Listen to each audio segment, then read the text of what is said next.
ಸಂಕಷ್ಟವನ್ನೇ ಸುಯೋಗವಾಗಿ ಬದಲಿಸಿಕೊಂಡ doctor Suresh Hanagavadi Padmashri 2026.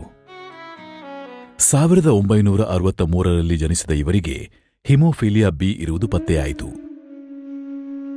ಇದು ರಕ್ತ ಸರಿಯಾಗಿ ಹೆಪ್ಪುಗಟ್ಟದಿರುವ ಆನುವಂಶಿಕ ಅಸ್ವಸ್ಥತೆ.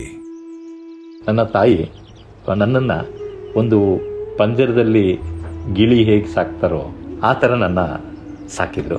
ಹಿಮೋಫಿಲಿಯಾಕ್ಕೆ ಸೂಕ್ತ ಚಿಕಿತ್ಸೆ ಅಥವಾ ಸರಿಯಾದ ಸಮಯಕ್ಕೆ ಚಿಕಿತ್ಸೆ ನೀಡದಿದ್ದಲ್ಲಿ ಪದೇ ಪದೇ ಸಂದುಗಳ ಮೇಲೆ ಉಂಟಾಗುವ ಹಾನಿಯು ಮುಂದೆ ಶಾಶ್ವತ ಅಂಗವೈಕಲ್ಯವಾಗಬಹುದು. ಅದು ವಿಶೇಷವಾಗಿ ಮಕ್ಕಳಲ್ಲಿ.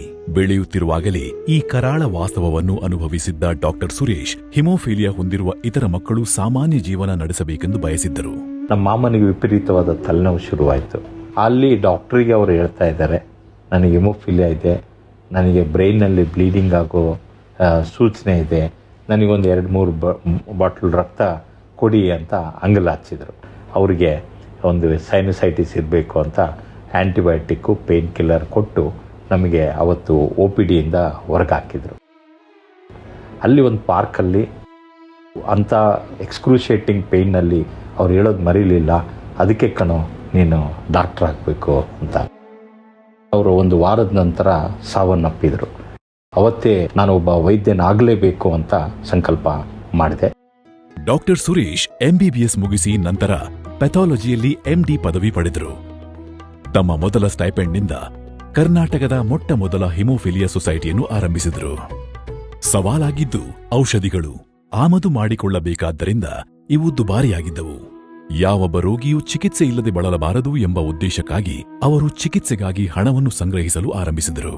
ಇವರು ಸಮಾಜದ ಎಲ್ಲಾ ವರ್ಗದವರನ್ನು ಒಂದುಗೂಡಿಸಿ ಈ ಕಾರ್ಯಕ್ಕೆ ಕೊಡುಗೆ ನೀಡುವಂತೆ ಅವರನ್ನು ಪ್ರೋತ್ಸಾಹಿಸಿದರು. ರಕ್ತ ಸಂಬಂಧಿತ ಅಸ್ವಸ್ಥತೆಗಳಿಗೆ ಚಿಕಿತ್ಸೆ ನೀಡಲು ಡಯಾಗ್ನೋಸ್ಟಿಕ್ಸ್ನಿಂದ ಹಿಡಿದು in patient facility, hydrotherapy, physiotherapy, blood ಸೆಂಟರ್ವರೆಗೂ ಒಂದು ವ್ಯವಸ್ಥೆಯನ್ನು ಸಜ್ಜುಗೊಳಿಸಿದರು. ಆರೈಕೆಗಷ್ಟೇ ಸೀಮಿತಗೊಳಿಸದೆ ಬದಲಾವಣೆಗಾಗಿ ಮುಂದಾದರು. ಹಿಮೋಫಿಲಿಯಾ ಚಿಕಿತ್ಸಾ ಅಭಿಯಾನದಲ್ಲಿ ಸರ್ಕಾರದ ಭಾಗವಹಿಸುವಿಕೆಗಾಗಿ ಒತ್ತಾಯಿಸಿದರು.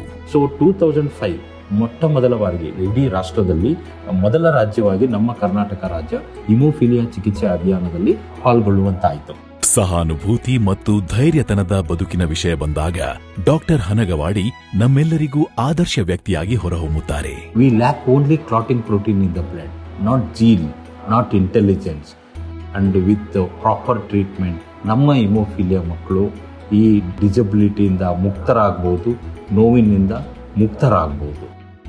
ಡಾಕ್ಟರ್ ಸುರೇಶ್ ಹನಗವಾಡಿ ಪದ್ಮಶ್ರೀ 2026. ಕೋಟಿ ಕೋಟಿ ನಮಸ್ಕಾರ.